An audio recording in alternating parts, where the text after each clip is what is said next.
His existence seems pivotal to the knowledge of good and evil, اور یہ جو existence of کرو ہے یہ knowledge of good and evil کی طرف اشارہ ہے, اچھائی اور برائی کے درمیان فرق کرنے کا اشارہ ہے. This holds true for nearly all of his books from the Hawk in the rain.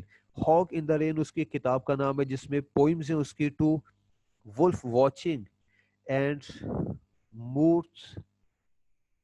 مورتھنس diary.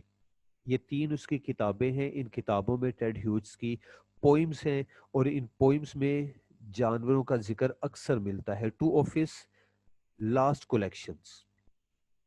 Okay, یہ تھے جی اس کی زندگی کے حالات. ابھی انٹرسٹنگ چیز سیلویا پلیتھ سے متعلق, اس کی شادی سے متعلق ہے. ہیوج میٹ سیلویا پلیتھ دا امریکن پوئٹس ہے جی, یہ لفظ POETES پوئٹس تھی وہ, ان 1956 at Cambridge University and married. Sylvia Plath was continuing her studies and within 4 months of this meeting they got married. The intensity of their love is expressed in the poetry which each of them wrote at that time. تو کیا کہا کہ 1956 میں اس کا سامنا ہوا Sylvia پلیتھ سے. 4 ماہ کے اندر اندر انہوں نے دوستی کو محبت میں بدلا اور پھر شادی کر لی. اور ان کی محبت کی شدت ابتدا میں بڑی زبردست. ان دونوں نے شادی کے بعد جو نظمیں لکھی, جو شاعری کی, ان ابتدائی نظموں میں وہ ایک دوسرے سے متعلق اپنی محبت کا اظہار کرتے ہیں. Intensity of love. For 7 years Ted and Sylvia lived together apparently quite happy. 7 سال تک ان کی زندگی اکٹھے بسر ہوئی اور وہ خوش بھی تھے. اپرنٹلی کا ذکر ہوا ہے یعنی دراڑیں پڑ چکی تھی. But just after the death of their after the birth of their second child, Nicholas, things went badly wrong. لیکن جب ان کے ہاں دوسرے بیٹے کی پیدائش ہوئی جس کا نام نکولس لکھا گیا ہے تو حالات بدلنے لگے. Ted fell in love with another woman. Ted Hughes ایک اور عورت کی محبت میں مبتلا ہوا. ایسیا یا آسیا اس کا نام تھا. Well German born cosmopolitan woman. وہ بائی برتھ جرمن تھی. who had been married 3 times and at that time she was married to the Canadian poet David Weddell. تو وہ کوئی نیک پرہیزگار خاتون نہ تھی. ایک طرف تو لکھا کہ وہ کاسموپولیٹن تھی. کاسموپولیٹن ایک ایسا شخص ہے جو کہتا ہے کہ جی میرا تعلق ساری دنیا سے ہے, یعنی وہ شہر شہر ملک ملک پھرنے والی خاتون تھی. بائی برتھ وہ جرمن تھی. اس کے بعد اس سے پہلے وہ 3 شادیاں کر چکی تھی اور کرنٹلی جب اس کا سامنا ٹیڈ ہیوج سے ہوا تو ایک کینیڈین پوئٹ جس کا نام ڈیوڈ ویول ہے وہ اس کا خامد تھا, یعنی شی واز آلریڈی میرڈ. وہ اس وقت بھی شادی شدہ خاتون تھی, اس سے پہلے بھی 3 شادیاں کر چکی تھی جب اس کا سامنا ٹیڈ ہیوج سے ہوا اور یہ دونوں ایک دوسرے کی محبت میں مبتلا ہوئے. پلیتھ سسپیکٹڈ ہیوج آف انفائڈیلٹی. پہلے تو سیلویا پلیتھ کو شک ہوا کہ اس کا خامد اب بے وفائی کر رہا ہے اس سے. First فالسلی but later it was proved. پہلے تو اس نے جھوٹ سمجھا لیکن بعد میں سچ ثابت ہو گیا. تو جب ثابت ہو گیا کہ وہ ایک دوسری عورت کی محبت میں مبتلا ہے, by mutual agreement Hughes and Sylvia Plath parted. ان دونوں نے آپس میں ایگریمنٹ کے ساتھ ایک دوسرے سے علیحدگی اختیار کر لی. یعنی ڈیسائیڈ یہ ہوا کہ لڑائی جھگڑا کرنے کا فائدہ نہیں, بہتر ہے کہ ہم علیحدہ ہو جائے, راستے جدا کر لیں کیونکہ اب ہمارا گزارا نہیں ہے. In February 1963 Sylvia committed suicide. 1963 میں سیلویا پلیتھ نے خودکشی کی by gassing herself, اپنے کمرے میں گیس چھوڑ کر. اور اس سے پہلے چند ایک باتیں تھی سیلویا پلیتھ سے متعلق, وہ میں اس لیے ذکر نہیں کر رہا کیونکہ ہمارا ٹارگٹ ٹیڈ ہیوج ہے, سیلویا پلیتھ ہمارا ٹارگٹ نہیں ہے. کہا گیا کہ جب ان کے درمیان علیحدگی ہو گئی تھی تو کچھ عرصہ تک تو سیلویا پلیتھ ٹیڈ ہیوج کے دیے ہوئے گھر میں رہی, پھر اس نے گھر بھی شفٹ کر لیا. وہ اکثر بیمار رہتی تھی اور اس دوران میں اپنی بیماری کے دوران میں اس نے بہت سی پوئٹری پروڈیوس کی. اور 1963 والا سال سردیاں خاص طور پر بڑا سرد تھا. ایک طرف وہ سردیاں اس صدی کی سب سے شدید سردی کا موسم تھا, دوسری طرف یہ بیمار تھی, تیسری طرف خامد سے علیحدگی کا صدمہ تھا. ان تمام سچویشنز میں ذہنی طور پر پریشان یہ خاتون شاعری کرتی چلے گئی. ایک دن میں 1 سے 3 نظمیں تک یہ لکھ دیا کرتی تھی، نیو پوئمز، اور فائنلی اپنے حالات سے دل برداشتہ ہو کر اس نے خودکشی کر لی۔ اب لاسٹ پیراگراف ٹیڈ ہیوز کی اچیومنٹس سے متعلق ہے کہ اس نے کیا کچھ کیا تھا۔ Ted Hughes received all the major literary rewards in Europe excluding the Nobel Prize. اس نے یورپ کے تمام تر بڑے انعامات جیتے تھے جو کہ لٹریچر لکھنے والوں کو دیے جا سکتے ہیں، بس ایک نوبل پرائز اس کو نہیں ملا تھا۔ Hughes died of cancer in 1998 at the age of 65۔ 1998 میں اس کی وفات ہوئی ہے، اس کو 65 سال اس کی عمر تھی۔ اس کی بکس کا ذکر ہے، اس books of poems included the birthday Letters, Flowers and Insects وغیرہ، اس کی کتابوں کے نام ہیں۔ تو جناب یہ ٹیڈ ہیوز کا ایک اوور ویو تھا، بڑی تفصیل سے میں نے آپ کو بتایا سمجھایا کہ یہ شخص کون تھا، اس کی برتھ کیا تھی، کس علاقے کا رہنے والا تھا، کس طرح کی پوئٹری اس نے جنریٹ کی، پھر اس کی زندگی کے حالات کیا تھے، اس کی شادی شدہ زندگی کیا تھی، اور اس کی اچیومنٹس۔ ان سب کے پڑھنے کا مقصد یہ تھا کہ جب ہم ٹیڈ ہیوز کو پڑھتے ہیں تو اس کی شاعری کو سمجھنا ہمارے لیے آسان ہو جاتا ہے، کیونکہ ہم ٹیڈ ہیوز کو اچھی طرح سے جانتے ہیں۔ اوکے، اب آ جاتے ہیں اس کی پوئم کی طرف۔ آج کے اس لیکچر میں ہم اس کی انشاءاللہ ایک پوئم کو بھی ڈسکس کریں گے۔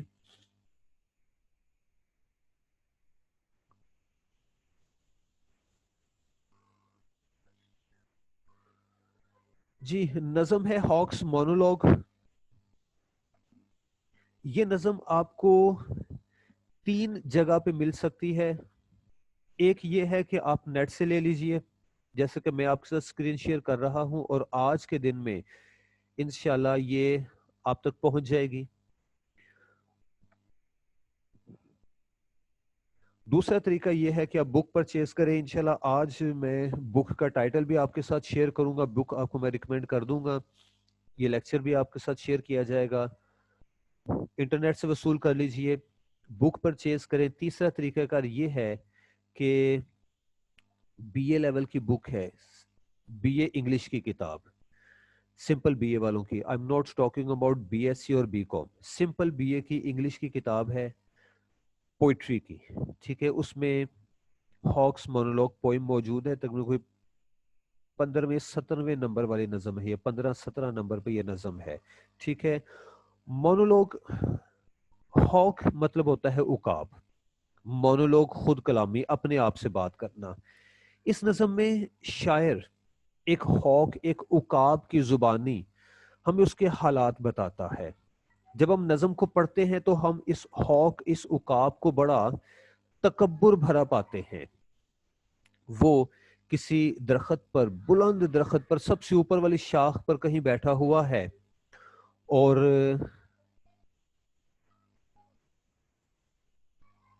دور تک اس کی نظر جاتی ہے، پر سمیٹ کر بیٹھا ہوا ہے۔ پھر وہ بتاتا ہے کہ سب کچھ میرے لیے بنا ہے، میں اس سب کچھ کا مالک ہوں، اور کسی میں ہمت جرت نہیں کہ مجھے چیلنج کرے، اور میرا انداز ہے مار ڈالنا۔ allotment of death is my right۔ وہ کہتا ہے کہ موت بانٹنا، موت دینا میرا رائٹ ہے، میرا حق ہے، اور اس حق سے مجھے کوئی نہیں چھین سکتا، اس حق سے مجھے کوئی نہیں محروم کر سکتا۔ اس ہاک کی اپنے آپ سے گفتگو، اپنے آپ سے خود کلامی، اس کا تکبر ہمیں بتاتا ہے کہ اس نظم کے ذریعے سے شاعر پاور ڈرنک لوگوں کی بات کرتا ہے، ایلیٹ کلاس کی بات کرتا ہے، کہ وہ لوگ جو اقتدار میں ہیں، وہ لوگ جن کے پاس جاہ و جلال ہے، دولت ہے، ان کا کیا تکبر ہوتا ہے دنیا میں، ان کا کیا انداز ہوتا ہے، یہ ہمیں بتایا گیا ہے۔ تو اس کو شروع کرتے ہیں جی۔ I sit in the poem top of the wood۔ اور جیسے کہ میں نے کہا تھا کہ ٹیڈ ہیوز کی شاعری میں پرندوں کا جانوروں کا بڑا عمل دخل ہے، برڈز اینڈ اینیملز ایٹسیٹرا۔ تو یہ نظم ہے ہی ایک پرندے کے نام، ہاکس مونولوگ، ہاک مطلب عقاب کی خود کلامی۔ تو ہاک کہتا ہے اپنے متعلق، کہتا ہے، غور کیجیے کہ لفظ آئی لکھا ہوا ہے، I sat in the top of the wood, میں جنگل میں سب سے بلند مقام پر بیٹھا ہوں، مائی آئیز کلوزڈ، آنکھیں میری بند ہے، ان ایکشن، میں ایکشن میں نہیں ہوں، موومنٹ میں نہیں ہوں، پرسکون بیٹھا ہوا ہوں،